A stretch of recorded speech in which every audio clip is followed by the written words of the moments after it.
Good morning, everyone. Here we discuss chapter number 2 of civics, secularism.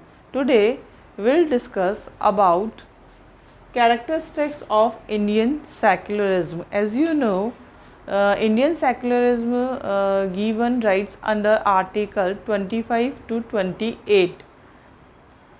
In characteristics of Indian secularism, first, in 1976, the 42nd constitutional amendment, secularism जो word है और उससे related जो rights है guaranteed bye constitution, वो constitution बनने के साथ ही उसमें नहीं ऐड किया गया था. उसे 1976 में 42nd अमेंडमेंट में, यानी कि कॉन्स्टिट्यूशन में बदलाव लाने के बाद सेकुलरिज्म को उसमें ऐड किया गया था. It was added the constitution clearly mentioned that India is a secular democratic republic. जो 42nd अमेंडमेंट एक्ट में सेकुलरिज्म ऐड हुआ, उसमें कॉन्स्टिट्यूशन बहुत अच्छी से एकदम क्लियरली मेंशन करते हैं कि इंडिया क्या है, एक सेक्युलर स्टेट है. सेकुलरिज्म यानी क्या होता है, टॉलरेंट ऑल रिलीजन, यानी कि जो भी सिटीजन्स हैं वन रिलीजन फॉलो कर सकते हैं, प्रोफेस कर सकते हैं, प्रपोगेट कर सकते हैं और उससे रिलेटेड इंस्टीट्यूशन भी वो स्टार्ट कर सकते हैं, यानी कि उन्हें उसके लिए पूरा राइट होगा. Right to establish and maintain religious institution, यानी कि अडॉप्ट करने के बाद अगर वो अपने रिलीजन को और भी दूसरे लोगों को सिखाना चाहें या अपने धर्म का प्रचार करना चाहें, उसके लिए शिक्षा देना चाहें, तो उनको वो भी एस्टैब्लिश करने का पूरा राइट होगा, इंस्टीट्यूशन सेट करने का. Fourth is freedom to profess, practice and propagate, जो जैसे कि हम इस चैप्टर में पढ़ते आ रहे हैं कि रिलीजन को प्रोफेस करने, प्रपोगेट करने का पूरा राइट होगा, हिज ओन रिलीजन, खुद के धर्म को.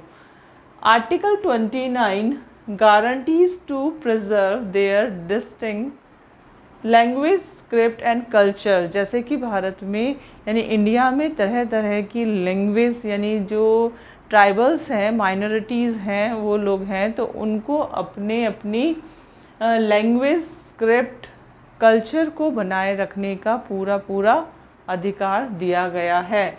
Article 14 grants equality before the law, कानून की नज़र में सभी को समानता दी गई है ताकि वो किसी भी धर्म के हों, अपने धर्म को आगे बढ़ा सकें. And equal protection to all, यानी कि किसी को भी कम या ज़्यादा प्रोटेक्शन नहीं है, सभी को इक्वल प्रोटेक्शन दिया गया है.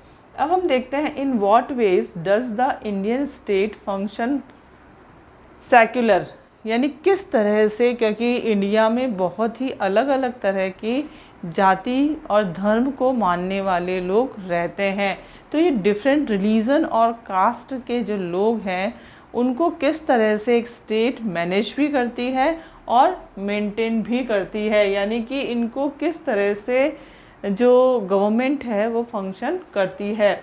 State does not support any religion, जैसा हमने पहले वीडियोस में देखा था कि स्टेट का अपना कोई रिलीजन नहीं होता है. कॉन्स्टिट्यूशन गारंटी देता है किसी भी रिलीजन को फॉलो करने का, लेकिन वो गारंटी सिटीजन्स को देता है, स्टेट को नहीं देता है, यानी कि गवर्नमेंट को नहीं देता है, क्योंकि गवर्नमेंट में डिफरेंट कास्ट और डिफरेंट रिलीजन को फॉलो करने वाले पॉलिटिकल लीडर्स होते हैं. इसी वजह से उनके लिए ये बाउंडेशन होती है कि उनको उसी तरह से काम करना है जैसा कि कॉन्स्टिट्यूशन में दिया गया है.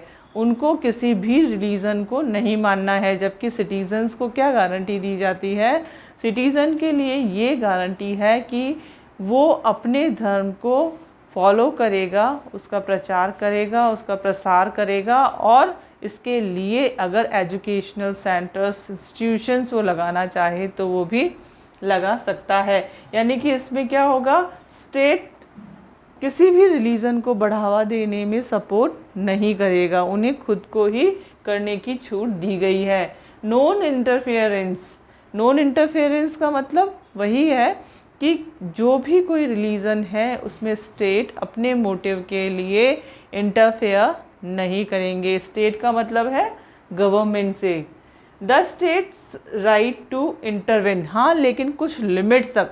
अगर ये होता है कि जो डिफरेंट कास्ट और डिफरेंट रिलीजन है, अगर उसमें से कोई किसी दूसरे रिलीजन को अगर सप्रेस करता है, उसको बाउंड करता है या कुछ ज़बरदस्ती कुछ करवाना चाहते हैं, तो एक लिमिट तक स्टेट क्या कर सकती है, उसमें इंटरवेन कर सकती है, हस्तक्षेप कर सकती है।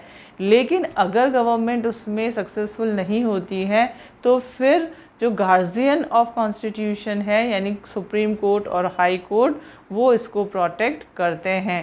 प्रोटेक्शन का जो राइट है, तो इसके लिए क्या है, स्टेट कुछ हद तक इंटरवेन यानी क्या होता है, हस्तक्षेप करना या उनको सुलझाना। जो ऐसे कॉन्फ्लिक्ट्स हो जाते हैं, मैटर हो जाते हैं, उनको वो सुलझाने का अधिकार रखती है। Comparison of Indian secularism with the secularism of other democratic countries.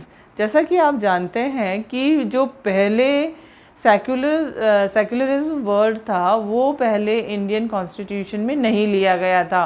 वो 1976 में 42nd अमेंडमेंट एक्ट में लिया गया था।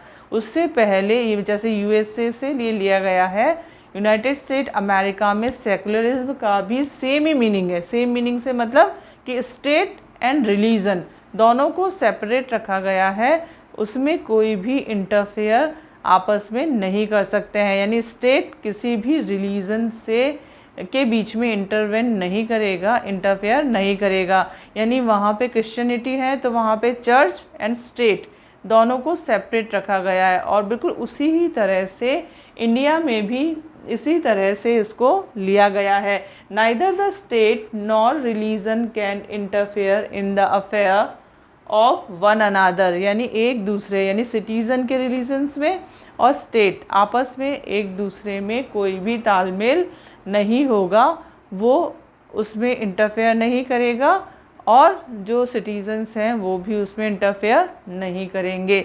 तो इंडियन जो है, इंडियन स्टेट में इसे क्या माना गया है, ये इससे थोड़ा अलग है। वो थोड़ा अलग कैसे है कि यहाँ पे जो डिफरेंट स्क्रिप्ट्स हैं, कल्चर है, लैंग्वेज है, उसको प्रोटेक्ट करने का राइट भी इंडियन कॉन्स्टिट्यूशन ने दिया है। क्योंकि माइनॉरिटीज़ को प्रोटेक्ट करना भी बहुत ज़्यादा ज़रूरी है, वरना वो क्या करेंगे, वो अपनी लैंग्वेज को खो देंगे, अपने स्क्रिप्ट, अपने कल्चर को खो देंगे। तो ये और ये इसमें और इसमें थोड़ा डिफरेंस है। बाकी सिमिलर कंडीशन इंडियन सेकुलरिज्म में और जो यूएसए या अदर डेमोक्रेटिक कंट्रीज़ हैं उनके सेकुलरिज्म में सिमिलरिटी है। तो कंक्लूज़न क्या निकलता है, कंक्लूज़न ये निकलता है कि जो स्टेट है वो क्या ट्राई करती है, स्टेट ट्राइज़ टू प्रिवेंट करने की पूरी कोशिश करती है। किसे करती है, कम्युनिटीज़ को, जो डिफरेंट कम्युनिटीज़ होती हैं उनको प्रोटेक्ट करने की पूरी कोशिश कौन करता है, स्टेट करता है। और स्टेट के जो गाइडलाइंस है या रूल्स हैं वो कहाँ पे मेंशन है, कॉन्स्टिट्यूशन में। तो कॉन्स्टिट्यूशन क्या करता है, गारंटी देता है किसी भी रिलीजन को अडॉप्ट करने, उसे प्रोफेस करने और उसे प्रोटेक्ट करने के लिए या अपनी कल्चर, लैंग्वेज, स्क्रिप्ट को बनाए रखने के लिए। Thank you.